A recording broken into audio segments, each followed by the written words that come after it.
días, apreciados hermanos. Buenos días, gloria a Dios. Bien, el día de hoy vamos a estudiar un tema que realmente es, yo diría que mal entendido, no tenemos claro qué es. Y seguramente vamos y venimos en el tema, pero no en el fondo, no en el significado. ¿Qué realmente significa?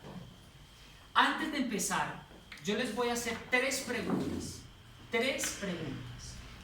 Quiero que lo discutan o lo analicen en las mesas que están allí. Hermanos, se une por favor a una mesa. La primera pregunta es, escúchenme muy bien. Les ruego que que me regalen, si me paso una media o 15 minutos, por favor. ¿Me lo regalan? Sí. Así que si salimos de aquí a las 3, por favor ténganme paciencia. Este es una clase bíblica, es una clase expositiva. Les pido que por favor no miren el instrumento, miren el mensaje. ¿De acuerdo?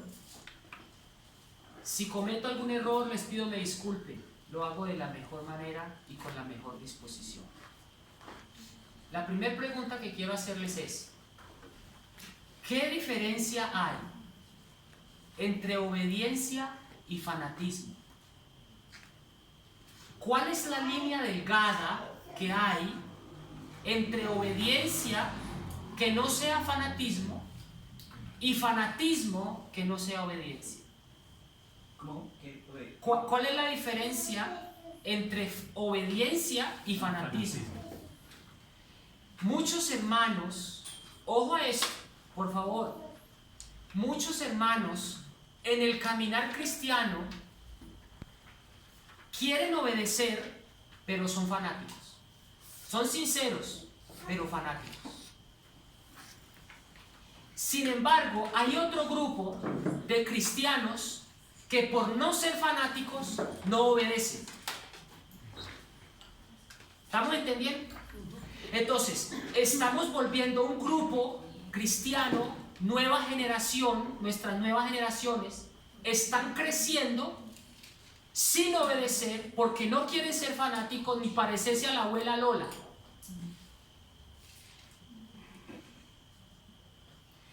Segunda pregunta. ¿Qué es para usted justificación por la fe? Y tercera pregunta, ¿qué es para usted justicia imputada y justicia impartida? No miren en internet, simplemente lo que sepan. Tienen 10 minutos, por favor, háganlo. ¿Podrías repetir la primera pregunta? Qué pena. Sí, la primera pregunta es, ¿qué diferencia hay entre obediencia y fanatismo? Obediencia y fanatismo. Denme ejemplos. Hay hermanos que son fanáticos, que son obedientes, pero fanáticos. Y hay otros que no obedecen por no querer ser fanáticos. Entonces, ¿qué diferencia hay entre obediencia y fanatismo? ¿Y cuál es esa línea delgada entre las dos? ¿De acuerdo? Bien, adelante.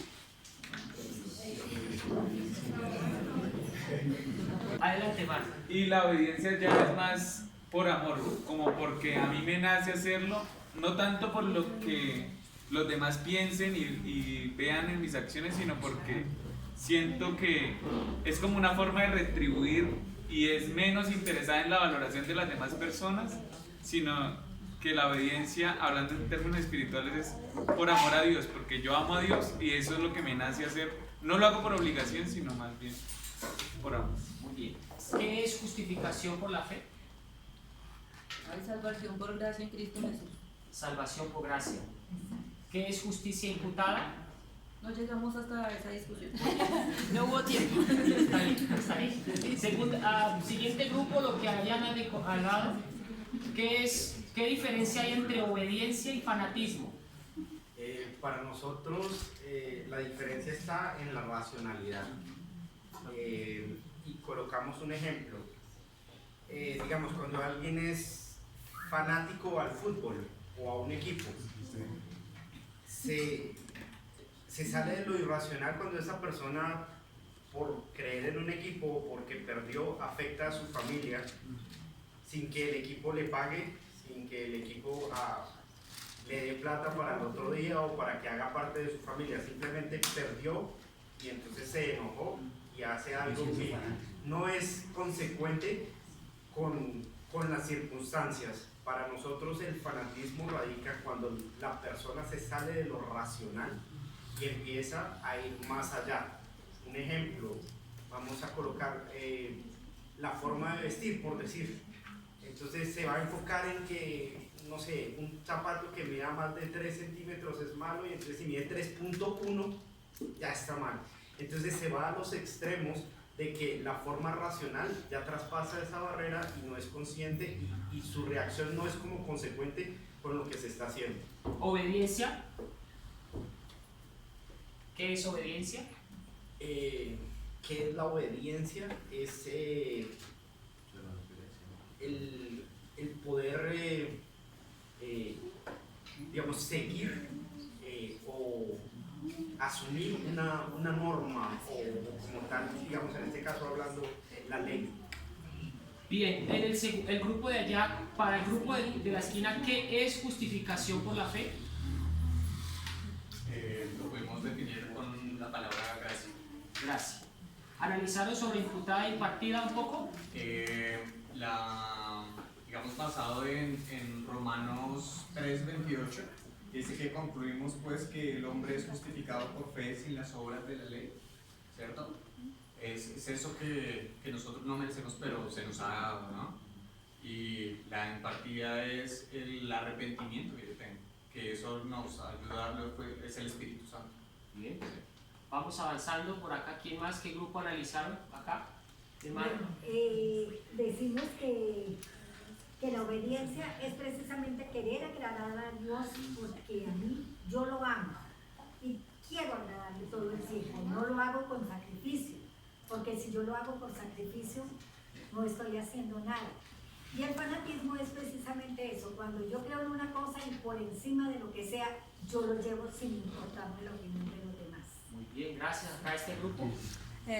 La diferencia entre obediencia y fanatismo, para nosotros el fanatismo es una cosa, un punto, la persona que coge un punto y se cierra para los otros, y es una decisión emocional, como digo, no es racional, es emocional y es egoísta y es sin amor. Y la obediencia es por amor a Dios y es responsable, como Nehemías cuando tomó una decisión de hacer algo muy grande, pero él no fue nada fanático, él tomó su tiempo, él consultó a Dios, a sus amigos, a las autoridades, fue muy responsable, tomó una actitud por obediencia. Pero ya el fanatismo es totalmente al contrario. Muy bien, justificación. Justificación por la fe, pues ser justificados por Cristo, ¿sí? Recibir el perdón, o sea, yo creo en Cristo, me perdona, me limpia, o sea, y Él lo hace, ¿sí? Realmente eso pasa, ¿sí? Soy justificado por la fe, creo en lo que Él puede hacer y Él me lo otorga. ¿Analizaron un poco sobre lo que es justicia imputada y justicia impartida? Pues sí, fue un poco, pues confuso. nos faltaba un poco complementarlo, pero básicamente es como la justicia imputada es justificación por la fe, ¿sí? La recibo, pero la justicia impartida es como vivirla cada día, ¿me entiendes? Cada día obrar, y eso es santificación. Bien, vamos entonces a aclarar los puntos. Esos son los 3 puntos que vamos a analizar hoy. Entonces, vamos a inclinar el rostro, vamos a orar. Amantísimo y eterno Dios de Israel, te damos muchísimas gracias por el don de la vida. Gracias por lo que hiciste mediante Jesucristo, al otorgarnos la vida eterna de manera gratuita. Gracias por otorgarnos el perdón sin merecerlo. Gracias porque eres bueno con nosotros, por darnos la vida, la salud, una maravillosa familia, el alimento, el techo, el cobijo, y porque estamos aquí bendecidos. No tendremos riquezas materiales, pero tenemos una riqueza espiritual incalculable que nadie nos la podrá arrebatar. Gracias por traernos a este lugar. Bendícenos hoy y siempre, en el nombre de Jesús. Amén. ¿Cuál es el equilibrio entre obediencia y fanatismo?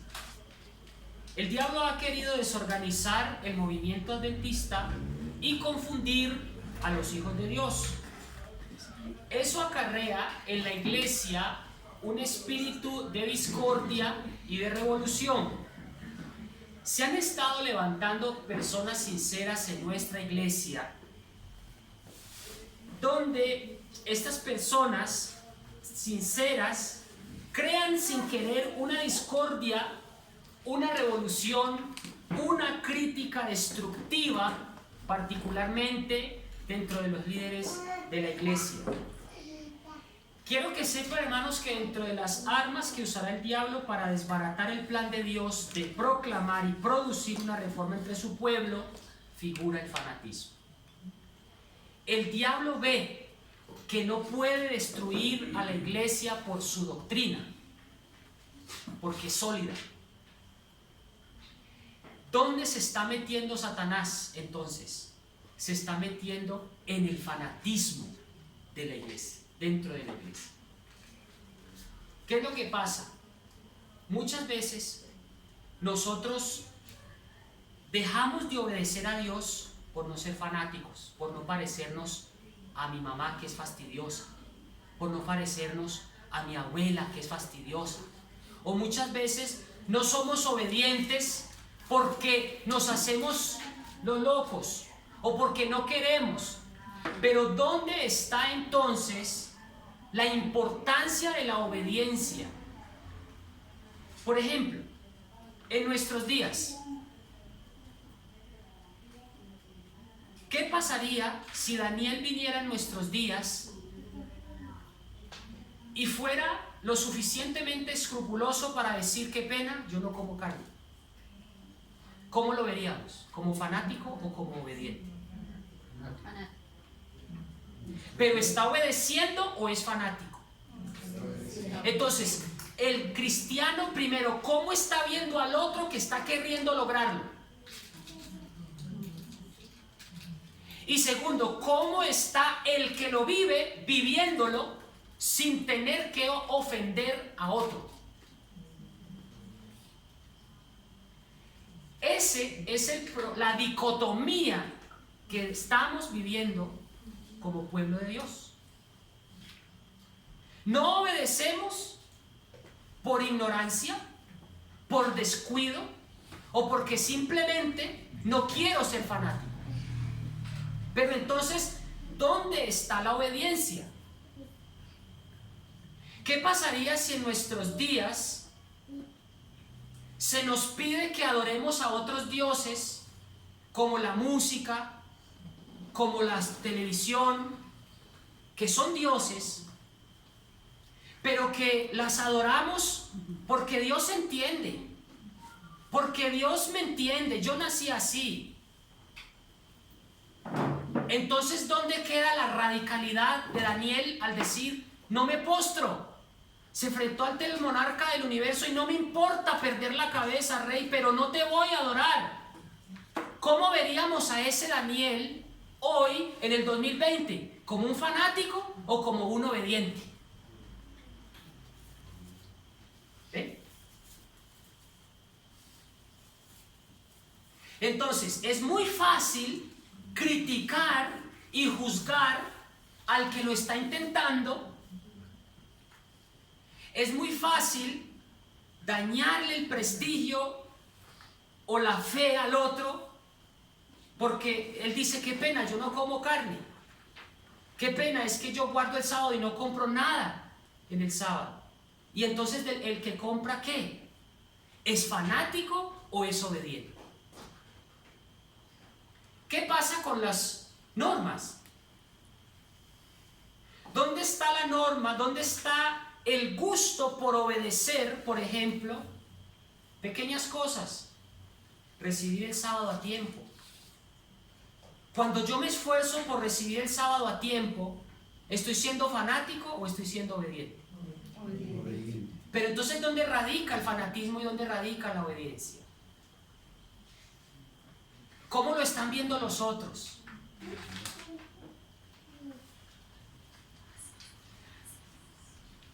Yo no compro en sábado. Otro ejemplo. Pero hay un cristiano de la misma fe que sí compra.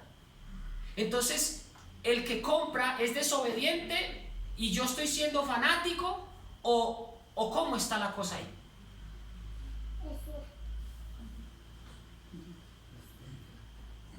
¿Lo tengo que juzgar o tengo que dejarlo? ¿Dónde está aquel cristiano que por el otro lado quiere ser obediente pero maltrata, hace daño con su crecimiento? Yo conozco muchos hermanos que porque llevan 20 años sin comer carne y se vuelven embajadores y jueces del hermano.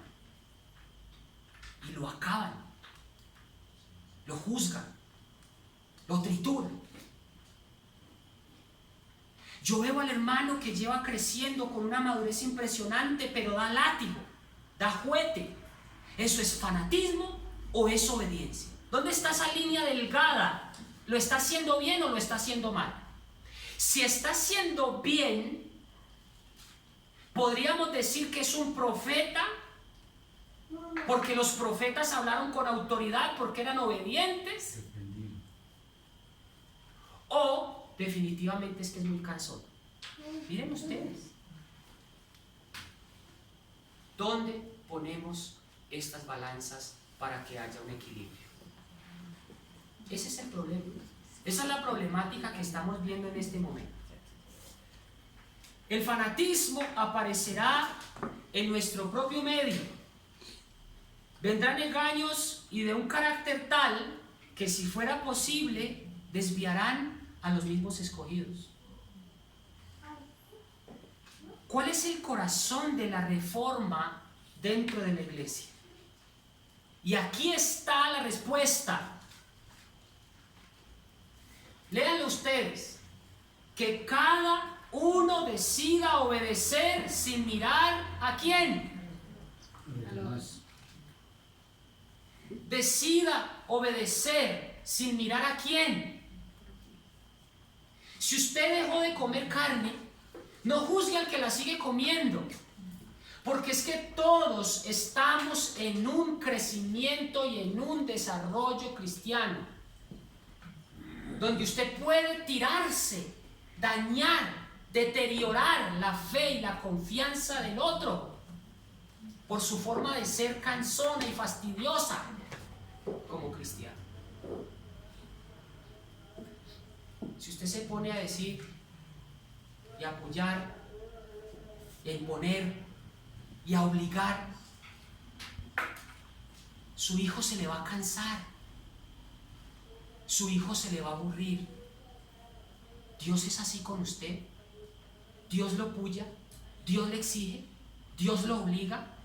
¿Por qué somos con nuestros hijos así? Todos debemos caminar de la mano para que, si se cae el otro, lo le ayude a levantar, no le dé una patada para que se siga hundiendo. Todos debemos caminar en grupo y cogidos de la mano. Cuando nosotros vamos a atravesar un mar, un lago, un charco, se pasa mejor en cadena, ¿sí o no? El de adelante empuja al otro.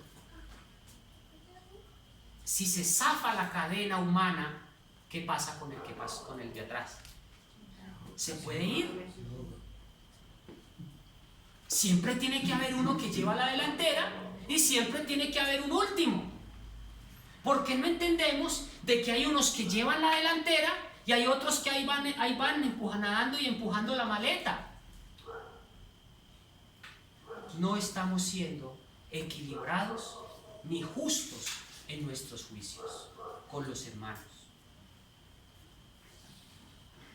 Dios nos está pidiendo algo muy bien definido.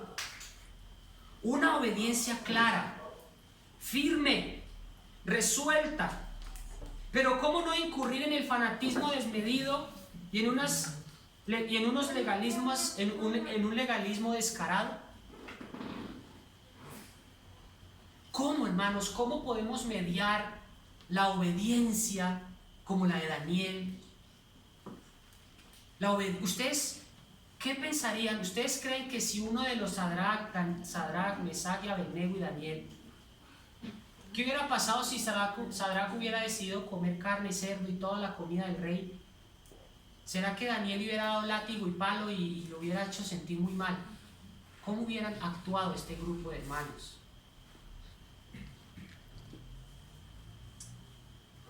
Vamos a Apocalipsis capítulo 3, versículo 14 al 22.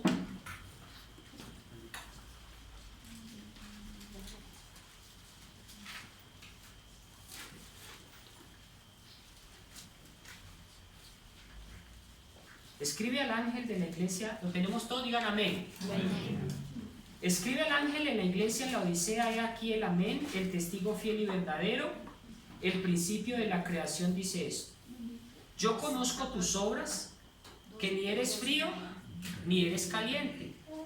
Ojalá fueras frío o caliente, pero por cuanto eres tibio y no frío ni caliente, te vomitaré de mi boca. Porque tú dices, yo soy rico y me he enriquecido, y de ninguna cosa tengo necesidad, y no sabes que tú eres un desventurado, miserable, pobre, ciego y desnudo. Por lo tanto, yo te aconsejo que de mí compres oro refinado con fuego, para que seas rico, con vestiduras blancas para vestirte, que no se descubra la vergüenza de tu desnudez, y unge tus ojos con colirio para que veas. Yo reprendo y castigo a todos los que amo, sé pues celoso y arrepiento. Vamos a compararlo con Lucas 11:23. Lucas 11:23.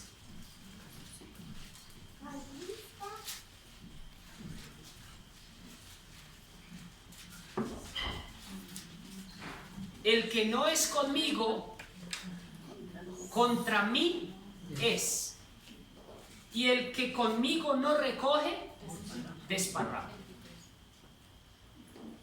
Dice Fernando Chay, los que aceptan este franco mensaje de cariño, cosechará en su vida, en su experiencia, sus benditos resultados, una verdadera conversión. El arrepentimiento del mundo, la victoria sobre el pecado, una entrega completa de la vida a Dios. Esta es la esencia de la auténtica reforma que ha de operarse en la iglesia en cada corazón individual. ¿Cómo ser calientes y no tibios sin incurrir al fanatismo y en no confundir obediencia con fanatismo? En este dilema, es en este dilema donde muchos nos encontramos, y hay dos bandos a los que avanzan. Hay dos bandos: los que no avanzan para no incurrir en el fanatismo, y los que se creen por su parte ricos espirituales, formales y llenos de justicia propia.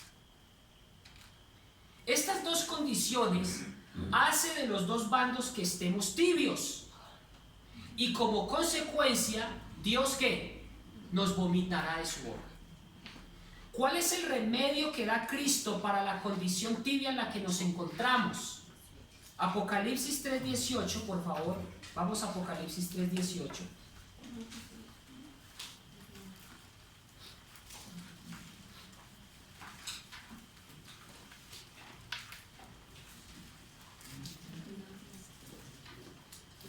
Por lo tanto, yo te aconsejo que de mí ¿qué? Compres oro refinado en fuego, para que seas rico, que compres vestiduras blancas para vestirte, que no me descubra la vergüenza, que no se descubra la vergüenza de tu desnudez, y unjas tus ojos con colirio para que veas. ¿Cuál es la solución que Dios nos está dando aquí? El oro. ¿Cuál es el oro? El espíritu de profecía dice que el oro probado en fuego que se recomienda aquí es la fe y el amor.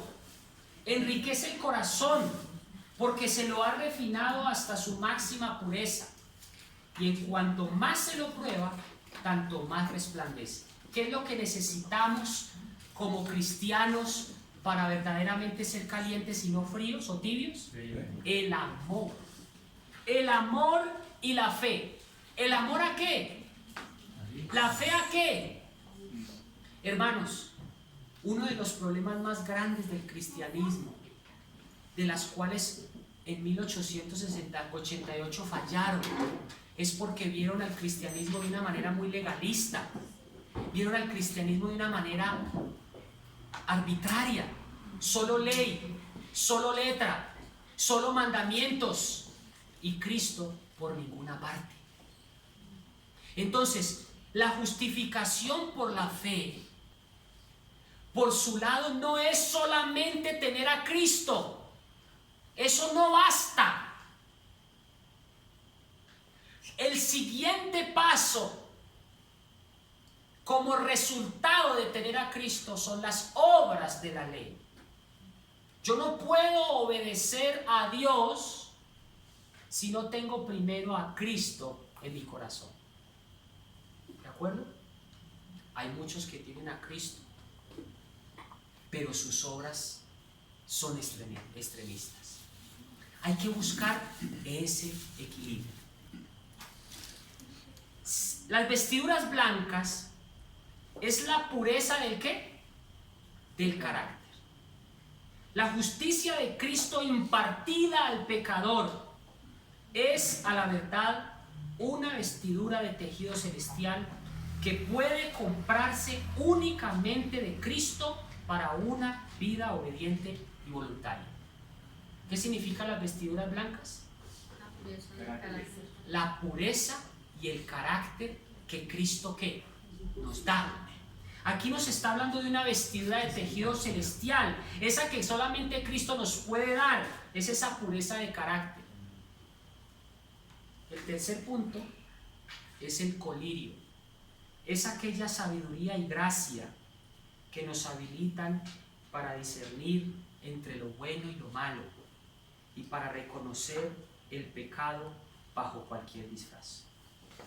Miremos en qué consisten las vestiduras blancas que debemos comprar y cómo entender de manera práctica lo que significa la justificación por la fe.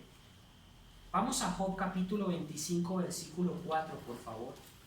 Job 25, 4.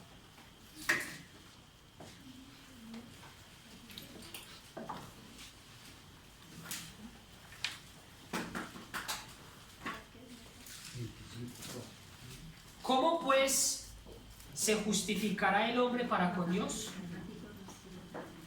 ¿Y cómo será limpio el que nace de mujer? Esta pregunta es la que nos ha llevado a todos al borde del desequilibrio.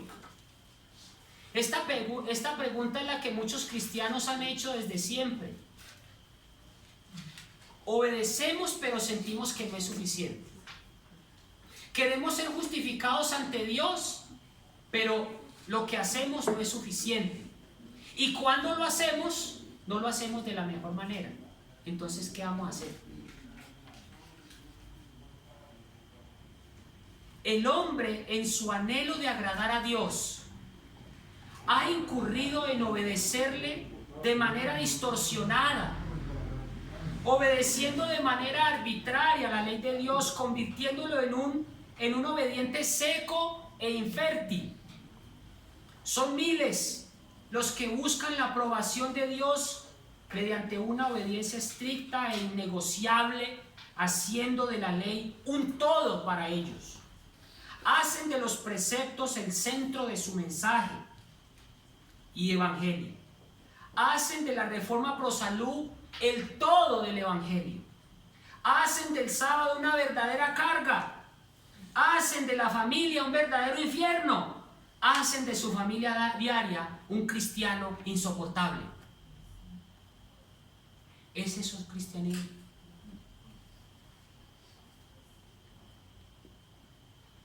La verdad es que aún los hijos de Dios pueden perder de vista a veces una de las verdades más importantes de la Biblia. Vamos a Romanos capítulo 3, versículo 20.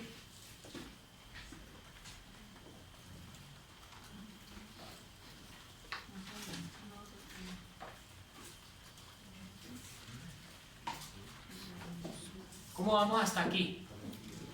¿Bien? ¿Ya tienen sueño? Todavía. Tomen agüita. No me van a dormir, por favor, que esta es la introducción del tema. No, Romanos 3:20 dice: ya que por las obras de la ley ningún ser humano será justificado ante Dios, porque por medio de la ley es el conocimiento del pecado. Si no vamos a ser justificados por las obras, ojo a esto, entonces ¿para qué ser obedientes? Este es el otro extremo de la carne. Porque si no vamos a ser justificados por las obras de la ley, entonces ¿para qué somos obedientes? Entonces tomemos, trasnochémonos, robiemos, forniquemos, adulteremos, porque no vamos a ser justificados por las obras de la ley. ¿Ustedes qué opinan ante eso?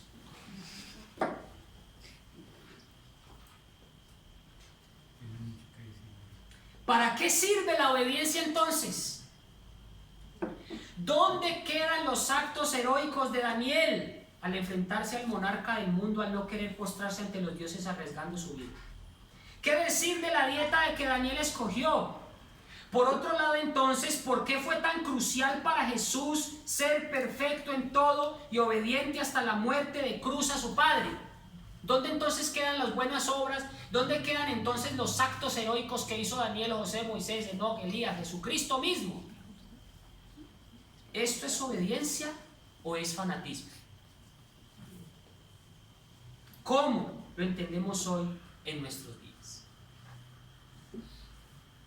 Miremos Romanos capítulo 2, versículo 12 y 13. Si no fuera importante las obras de la ley, ¿por qué entonces seremos juzgados por ellas?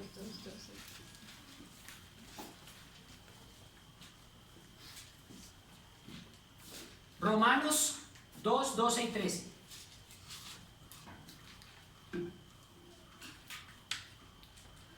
Porque todos los que sin ley han pecado, sin ley también perecerán. Y todos los que bajo la ley han pecado, ¿por qué? Por la ley serán juzgados. Porque no son oidores de la ley los justos ante Dios, sino los hacedores de la ley serán justificados. ¿Cómo así? Entonces, ¿sí o no? Es que la obediencia es una consecuencia de la verdadera conversión. No es el punto de la salvación, pero es una consecuencia obvia, tiene que pasar esto. Entonces, sí, ojo, la Biblia me dice: no soy justificado por las obras de la ley, ¿cierto? Pero, ¿dónde quedan las obras que hizo Daniel? ¿Dónde quedan las obras que hizo el mismo Jesucristo, que fue obediente hasta la muerte y muerte de cruz? ¿Y dónde queda entonces de que vamos a ser juzgados por las obras de la ley? Entonces, ¿cómo median ustedes esos dos extremos? Como respuesta, ahí está, diría que el problema no está en la obediencia de la ley en sí, o en llegar a pensar que por el hecho de conocer este maravilloso conjunto de verdades bíblicas sólidamente establecidas y lógicamente eslabonadas, hayamos adquirido una excelencia espiritual que nos ubique por encima de otros cristianos. Muchos son tentados a pensar de que por la observancia de los preceptos de la santa ley de Dios les hace ganar el favor divino y les abre las puertas del cielo como derecho, y pueden razonar como el fariseo de la parábola. Vamos a ver Lucas capítulo 18 versículo 11. Vamos a Lucas capítulo 18 versículo 11.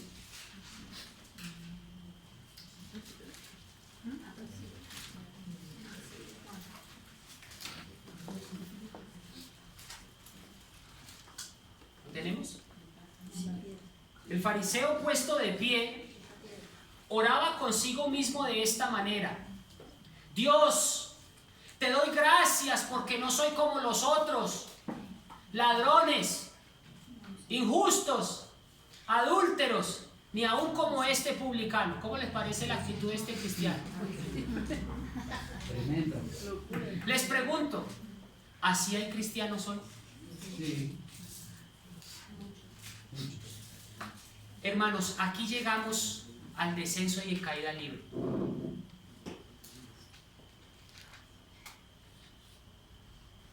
Todo cristiano debe obedecer a Dios sin mirar a quién,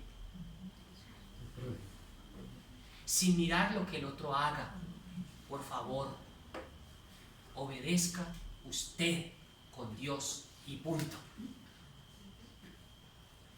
Y les digo otra cosa, el otro también está en el proceso. ¿Dónde radica el éxito del cristiano? En el caminar constante y evolutivo y progresivo, no en el estancamiento, porque eso sí es lo grave, que el cristiano no camina. ¿Saben cuál es la diferencia entre un perezoso y una puerta? En que los dos se mueven, pero ninguno avanza. El cristiano está siendo estancado, está moviéndose, sí, pero no está avanzando, por eso es que no crece. Dejemos claro que todos nosotros, miren ustedes, hermanos, vamos a Isaías capítulo 64, versículo 6. ¿Para qué me sirve a mí guardar el sábado a las 6 en punto de la tarde?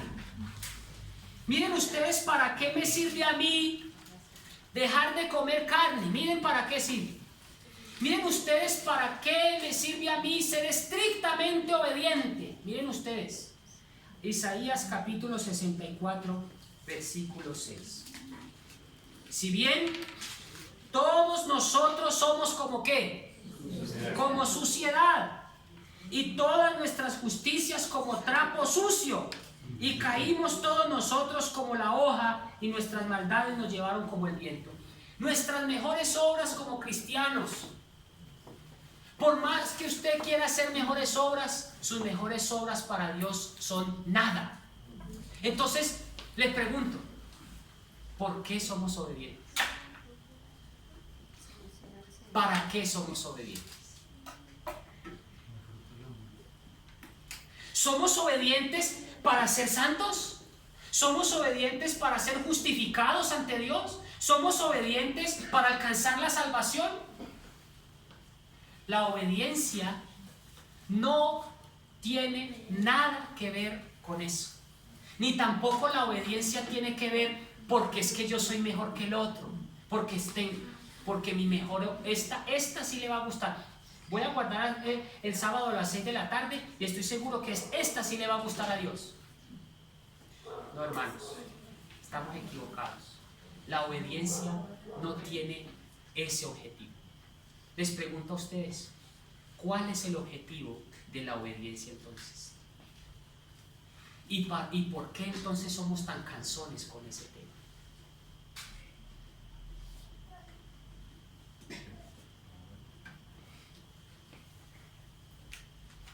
El crecimiento, es el día a día, es la proyección que tenemos de llegar al cielo. O sea, eso es lo que nos insta, nos motiva a ser obedientes. No son las obras que hacemos, sino el prepararnos día a día y el estar cotidianamente conectados con el Señor.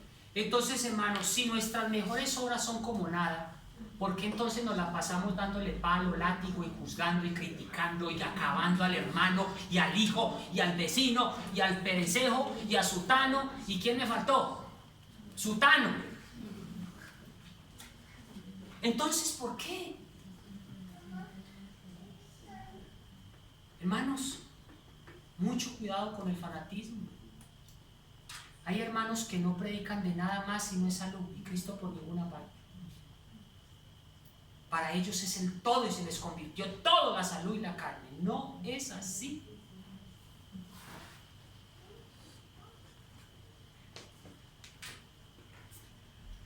¿Por qué obedecemos? ¿Cómo ser obedientes sin ser fanáticos? ¿Cómo saber qué es obediencia y qué es fanatismo? ¿Cómo ser consciente de que se requiere una obediencia mínima y no ser cristianos de club, que solo vienen los sábados, pero en realidad somos como los demás, como cualquiera del mundo? Este es otro tema, hermanos. Este es otro problema.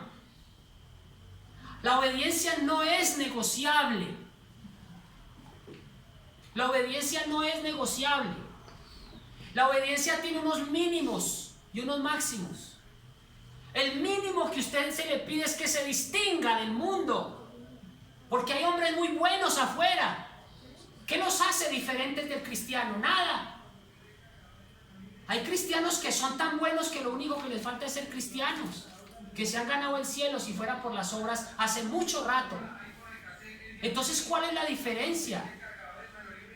Que el de afuera no me juzga ni me critica. La sociedad de hoy en día está luchando porque usted no se meta contra el gay, con que no se meta contra las lesbianas, que respete su identidad, que respete su forma de pensar. Y si esos proclaman el respeto, ¿por qué nosotros no estamos respetando a mi hermano, que conocemos una verdad tan pura como esta? ¿Por qué en vez de ayudarlo lo estamos hundiendo? ¿Por qué en vez de ayudarlo a que salga adelante y respetar su pensamiento, usted lo ve que está re loco, que está re fanático, que está chupado comiendo como dice porque hay gente que también toma la Biblia literalmente y solo come agua y verduras? Yo conocí un hermano en mi pueblo, solo comía zanahorias y agua. Hermanos, a los 6 meses ya estaba loco, desnudo, beringo, predicando el evangelio en el parque. Se volvió loco. El conejo. Se volvió loco.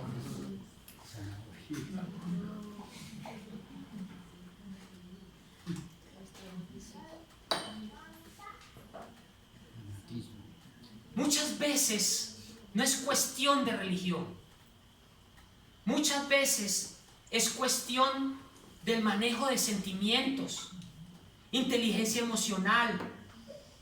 Muchas veces es el respetar la identidad del otro. Muchas veces es aceptar al otro como es sin juzgarlo. Y muchas veces es obedecer a usted y usted con usted Dios y usted mismo, sin que el otro tenga por qué ni ufanarse como el fariseo. Dios, te doy gracias porque es que yo sí guardo el sábado y ese no. Eso no es unidad. Eso no es familia.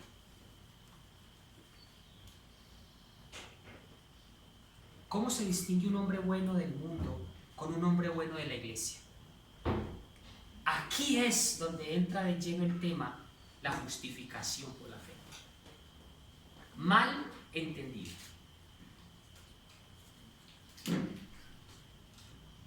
Me quedan unas 20 diapositivas. Tengan paciencia. Mentiras, ya vamos a otra parte. Mal comprendida por muchos adventistas. La justificación por la fe tiene 2 ramas, hermanos, por favor. No solo una, y no puede ser suficiente. La evolución de la verdadera justificación por la fe tiene 2 raíces, vertientes, brazos que están unidos al mismo tronco llamado justificación. Ninguna cosa que el hombre haga para ganar el favor de Dios tiene valor alguno. Los únicos méritos que el hombre puede invocar son los méritos de Cristo, quien está dispuesto a echar sobre la vergüenza de nuestra desnudez el manto purísimo de su perfecta justicia. Las buenas obras son importantes. Ojo a que aquí viene ya el descenso. No como algo para que nos justifiquemos, no como argumento para lograr el favor divino, como un tiquete para ganar el cielo. Las buenas obras, la obediencia, son el resultado de la manera como Cristo nos justifica ante el Padre. Una vez Cristo toma sobre sí nuestra culpa, nos hace limpios para caminar en esa limpieza. Un paso fundamental para la preparación para la vida eterna. Note que el único derecho a la vida eterna no son las obras, sino lo que Cristo hizo en favor de nosotros en convertirse en cordero culpable para hacernos a nosotros limpios ante el Padre. ¿Qué nos toca hacer a nosotros para mantener esa pureza, para no desacreditar lo que Cristo hizo por nosotros? De lo contrario, no estaríamos valorando sus méritos en nosotros. Es ahí donde radica la obediencia. No es por guardar la ley de manera arbitraria, sino que lo guardo porque Cristo me hace limpio. A Él recibir en sí mismo nuestros pecados, Él recibe como cordero nuestro pecado y nosotros quedamos absueltos y limpios para no seguir pecando. ¿Cuántos entendieron ese punto? Se los voy a poner así. Escuchen esto, hermanos. Soy pecador. Llevo mi pecado, lo confieso, supongamos que está aquí en medio de mis manos está mi pecado. Imagínense, cualquiera que sea, la mentira, el engaño, vanagloria, gula, pereza, ira, deseos sexuales descontrolados, avaricia. Ahí está. Yo, cuando cierro mis ojos y me postro y le digo al Cordero, le digo: Señor Jesús, quiero depositar todos mis pecados a ti. Perdóname. Recíbelos tú, porque yo no quiero morir. Quiero recibir la vida eterna que tú me das al yo transferírtelos a ti. Tú me das tu justicia y yo te doy mi pecado. ¿Cómo quedo yo? Ya quedé ¿cómo? Limpio. Ya quedé justificado. En ese momento, hermanos, si quisiéramos no pecar más, tenemos el derecho al cielo y entrada como por un tubo. Pero ojo, no fue por las obras que hice, fue por la aceptación que yo por fe estoy poniendo en el Cordero mis pecados en la cabeza de Él. Cristo se vuelve culpable, yo me vuelvo limpio.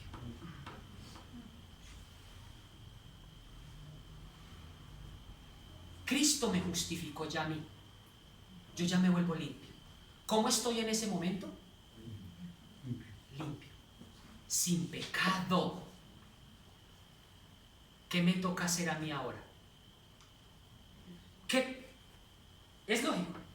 Si yo ya estoy limpio, si ya estoy justificado, ¿qué me toca hacer a mí ahora? ¿Seguir mintiendo? Seguir fornicando. Como ya me perdonó, yo vuelvo y se los pongo ahí. Seguir fornicando. Seguir maltratando a mi familia, a mi esposa, con mi ira. Yo valoré tanto, ojo, que aquí hay un papel entre el Cordero y yo. Ahora, el Cordero confía en mí. Él me dice, sí, Él lo recibió. Él me dice, ¿sabes qué? Yo voy a confiar en ti. Ojo a esto, que esto es fundamental. Yo voy a confiar en ti. Yo te voy a dar esa justicia mía. Y ahora tu parte es una muy importante que me encanta. Vamos a ver si la encuentro por aquí. Bueno, todavía no se las voy a leer.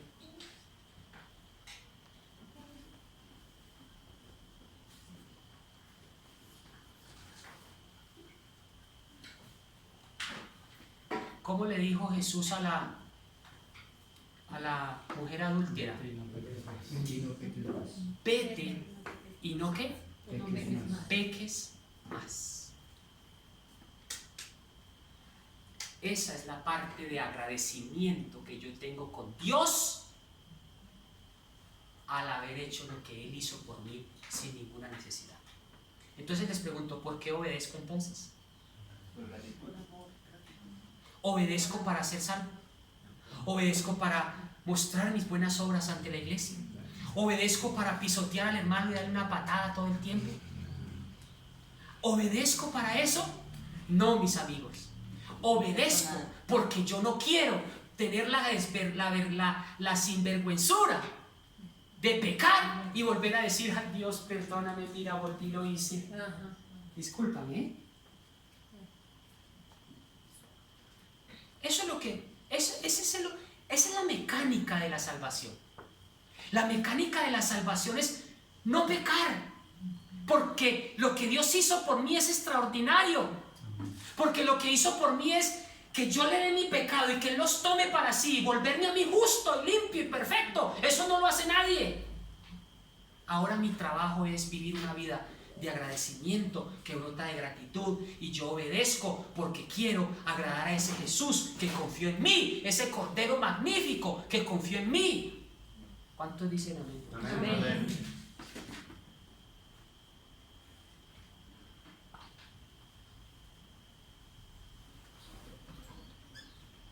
En lo que acabé de explicar están las dos justicias: justicia imputada y justicia impartida. ¿Cuál es cuál? Miremos la imputada, en qué consiste. Mensaje para los jóvenes, página 32, dice: por la cual somos justificados. Este es nuestro derecho al cielo. Como decía usted, ¿no? Esta es la única que satisface a Dios. ¿Cuál es la única que satisface a Dios? La que nos imputa a Cristo. ¿Cuál es la que nos imputa? La que Cristo nos da. En el momento en que nosotros le ponemos a Cristo nuestro pecado y confesamos en el Cordero de Dios nuestro pecado, ¿cómo nos volvemos ante Dios? Cristo nos imputa, nos da, sin nosotros merecerlo, esa justicia, ese perdón, esa limpieza. Pero es aquí donde se quedan muchos cristianos. Como Cristo ya me perdonó, ojo a esto, como Cristo ya me limpió, como soy salvo por la fe y por la gracia, voy a seguir pecando. Voy a seguir haciendo esto y lo otro y aquí y allá, como, bebo, hago y deshago, no obedezco, porque Cristo me perdona. ¿Le parece que esa es una parte justa? La parte de Dios ya fue hecha, ahora me toca mi parte. La parte que me toca es la justicia impartida, por la cual somos santificados. Esta es la que nos hace idóneos para el cielo. Esta es la única que nos hace santos. Justicia imputada, es decir, que nos es acreditada. Dios nos la da gratuitamente al aceptar a Cristo como Cordero. En el momento en que confesamos nuestros pecados y ponemos nuestros pecados en la cabeza del Cordero, transferimos simbólicamente nuestro pecado a Él. Dios en ese momento nos imputa, nos adjudica gratuitamente la limpieza y la pureza, pero sin merecerlo. Esto nos da el derecho al cielo. Es el único mérito que podemos invocar, el mérito por el cual Cristo nos da a darnos su justicia y su pureza en lugar de nuestra pecaminosidad al transferirla al Cordero. Dios nos justifica, es decir, nos convierte en justos a la vista de Dios. Recibimos esta justicia exclusivamente por la fe, al aceptar este precioso regalo por la fe de lo que Cristo hizo al hacernos justos por medio de la fe. Amén. Amén. Vamos a Efesios capítulo 2, versículo 8, Efesios 2, 8 y 9. Ya voy a acabar. ¿Cómo les ha parecido, hermanos? Efesios 2, 8 y 9 dice: porque por gracia soy ¿qué? Sois salvos por medio de la fe, y esto no de vosotros, pues es don de Dios, no por obras, para que nadie se gloríe. Vamos a Romanos capítulo 3, versículo 24. Romanos 3, 24.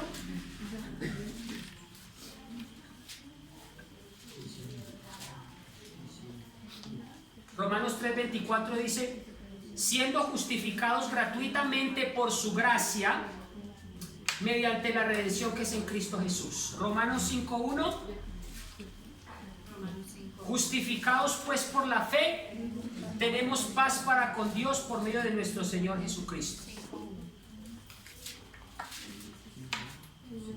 Una vez aceptado el regalo de Dios, escuchen esto, que aquí viene la parte que es la justicia imputada. Ya vimos la justicia imputada, ahora viene la justicia impartida, que es la parte que nos corresponde. Una vez aceptado el regalo de Dios, al hacernos limpios y aceptos delante de Dios, Dios requiere de nosotros una segunda parte de la justificación. ¿Y es el qué? El arrepentimiento, la confesión y la aceptación de Cristo como Salvador. Pero ¿cómo lograr una vida pura a partir del momento en que transferimos nuestros pecados al Cordero en el momento de confesarlos? ¿Cómo vivir, cómo lograr una vida pura? Respuesta: mediante la justicia impartida. Aquella en la que el proceso es paulatino. ¿Cómo es el proceso? Paulatino e interno de crecimiento. ¿Qué? Es que se logra la perfección de una noche para otra. Es que podemos ser verdaderamente cristianos de una noche a otra. No, es un proceso paulatino. El cristiano tiene que crecer, evolucionar y avanzar, no estancarse. Es aquel proceso que nos hace idóneos para el cielo, mediante una preparación. Esta es la que nos santifica, la que nos convierte en santos, transformando nuestro carácter. Note que esta obediencia es como resultado de la aceptación de Cristo primero. Si Cristo no está primero en el corazón, de nada sirve una obediencia a la ley. Se convertiría en árida y sin sentido. La santificación es lo mismo que la justicia, ¿qué? Impartida. Esta abarca la victoria sobre el pecado, la transformación paulatina del carácter, el crecimiento cristiano, el triunfo sobre las debilidades e imperfecciones. La perfección del carácter es fundamental en la justificación por la fe. Tener o aceptar a Cristo no basta, porque estaría incompleta. Falta la segunda etapa de la justificación, es decir, la santificación. La santificación es un proceso que dura toda la vida. Lo cierto es que la santificación y la victoria sobre el pecado son un complemento indispensable de la justificación o el perdón de Dios. Es ilógico conformarse con el primer paso sin el segundo. Entonces yo no puedo ser un cristiano sin obras, un cristiano sin frutos, un cristiano que da ejemplo, un cristiano que es ejemplo en la universidad, en la casa, en el trabajo, con sus amigos, con sus hermanos. No porque me salve por las obras, sino por lo que Cristo hizo por mí. Amén. La paz que otorga el perdón, ojo a esto, y la reconciliación con Dios resulta incompleta si no va acompañada de un proceso de cambio en la vida que nos haga, ¿qué cosa? Odiar el pecado y nos permita abandonarlo para no tener que volverlo a transferir cínicamente al Cordero de Dios. Al abandonar el pecado, nos extendemos cada día más a mayores ¿qué? Alturas. Me gusta esta parte que dice: nos permite abandonar el pecado para no tenerlo que volver a transferirlo cínicamente al Cordero de Dios. ¿Usted sabe por qué el pueblo de Israel era tan peculiar, tan santo, tan intachable? Primero que todo porque no tenía plata para estar llevando un cordero todo el tiempo que pecaba, a tener que sacrificar. O sea, él obedecía por temor y por temor. Imagínense donde nosotros tuviéramos que llevar un cordero cada vez que pecáramos, ¿en qué ruina andaríamos?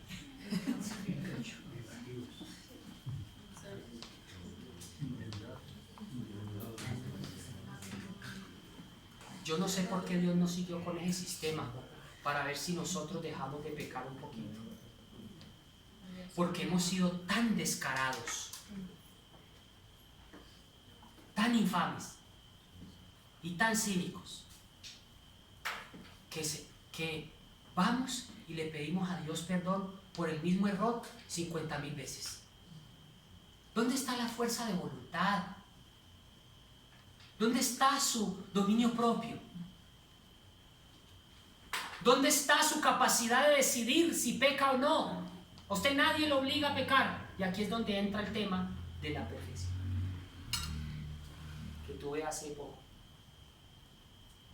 La tentación es, o el pecado es, la capacidad voluntaria que tiene el ser humano de decidir si peca o no. Eso es pecado. Usted decide si peca o no. Nadie lo obliga a pecar. En el momento en que confesamos nuestros pecados y los transferimos al Cordero de Dios, Dios nos hace perfectos y completos a la vista de Dios y del cielo, y tenemos el derecho al cielo.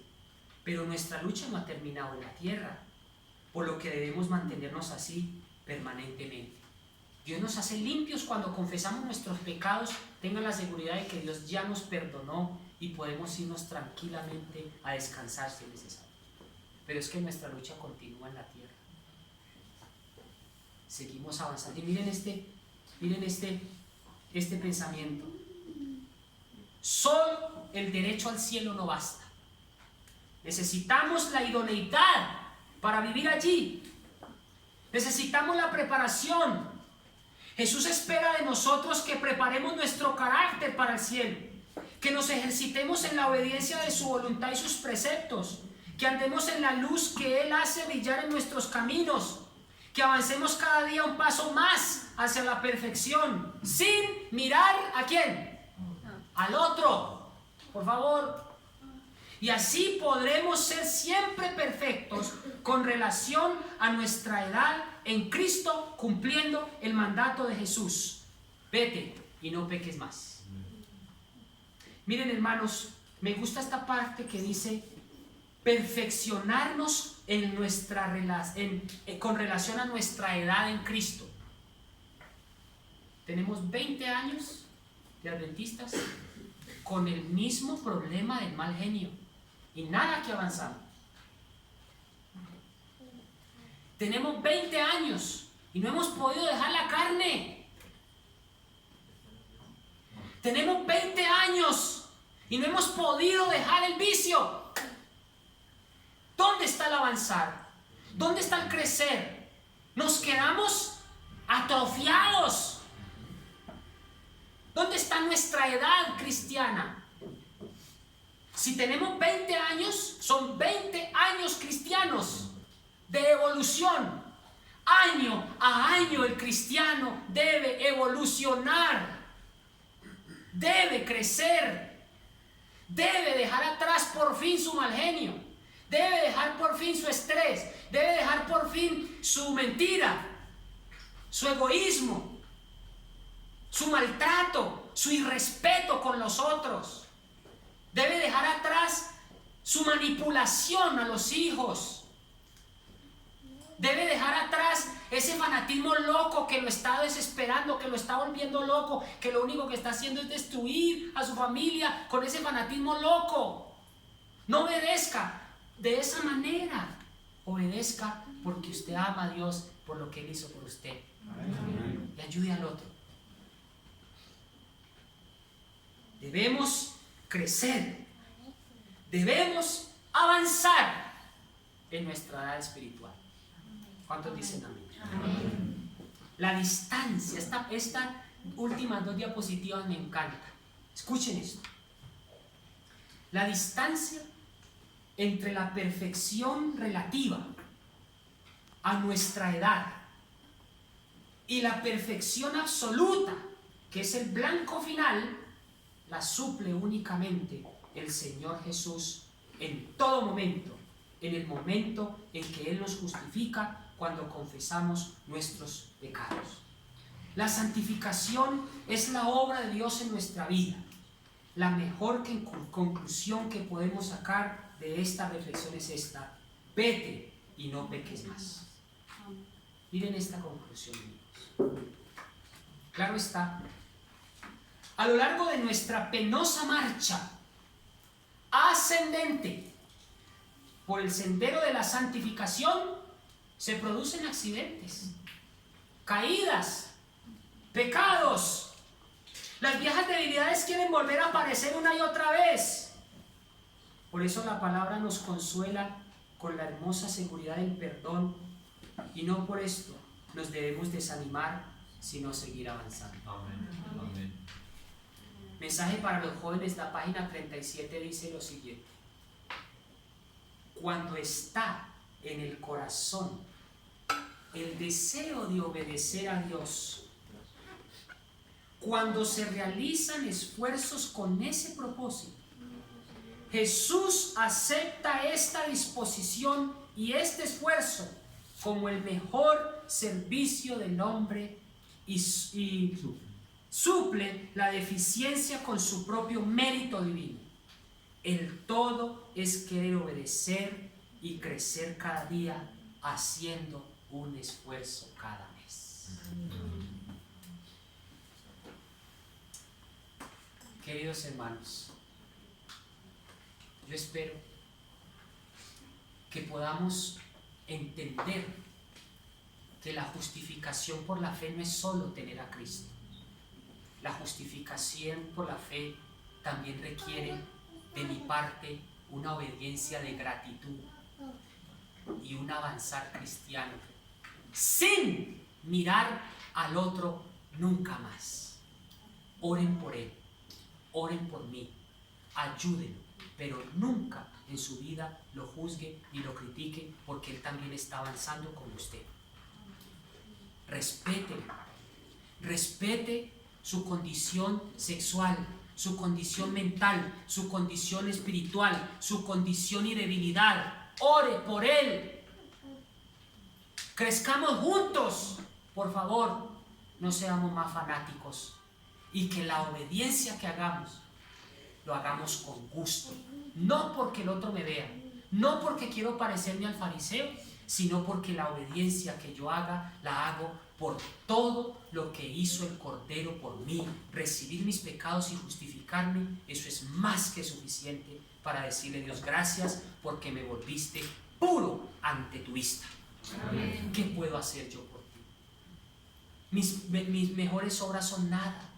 Te ofrezco esta obediencia, te ofrezco este sábado, te ofrezco esta recepción de sábado a las 5:30 en gratitud por lo que has hecho por mí. Miren la perspectiva de esa obediencia como es de diferente.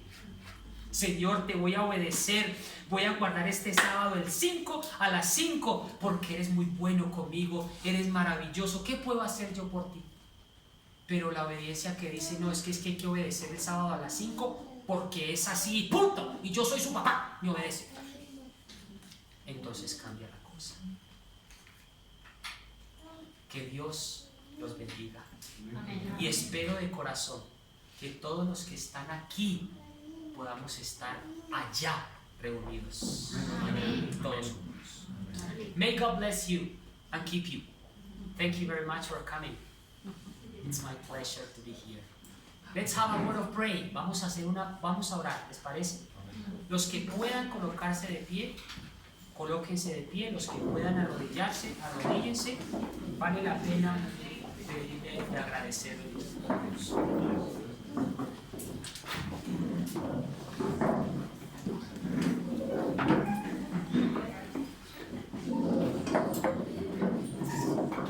Oremos.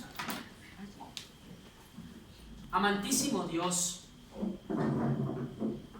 te damos gracias porque nos estás haciendo un llamado en esta hora.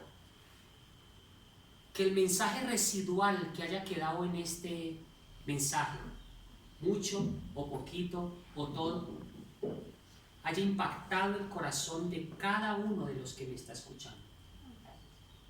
Toca el corazón de cada familia, de cada padre y de cada madre.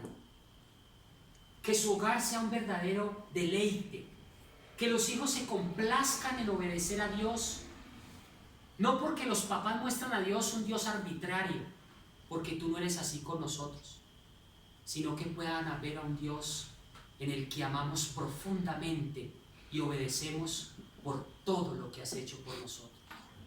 ¿Qué podemos hacer nosotros por ti? Nada. Tratamos de obedecerte y hacer lo mejor que te gusta en un acto de ofrenda, de agradecimiento por lo que hiciste tú primero por nosotros. Que la obediencia que te ofrezcamos de a partir de este momento no sea para mostrarnos a los demás, sino para llevar una vida conmigo mismo y contigo. Ayúdame a no hundir a mi hermano ni a mi hermana, ni a criticarlo ni a juzgarlo por su lucha y su debilidad con determinada tentación. Ayúdanos a caminar en cadena para pasar ese mar juntos y apoyemos al que está atrás, al que está de últimos, y todos avancemos en el mismo caminar. Ayúdanos a respetar la ideología, el pensamiento, el estrés, la personalidad de cada persona. Bendice.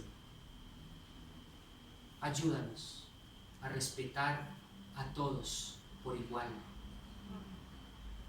y que todos podamos ser un solo cuerpo en Cristo Jesús.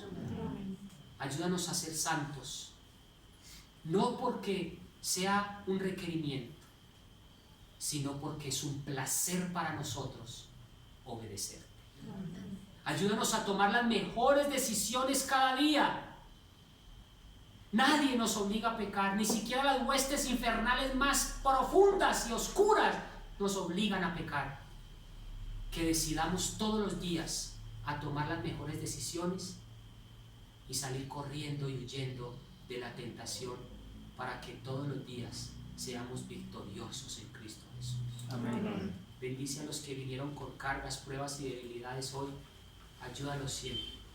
Lo pedimos en el nombre y por los méritos de Cristo Jesús. Amén.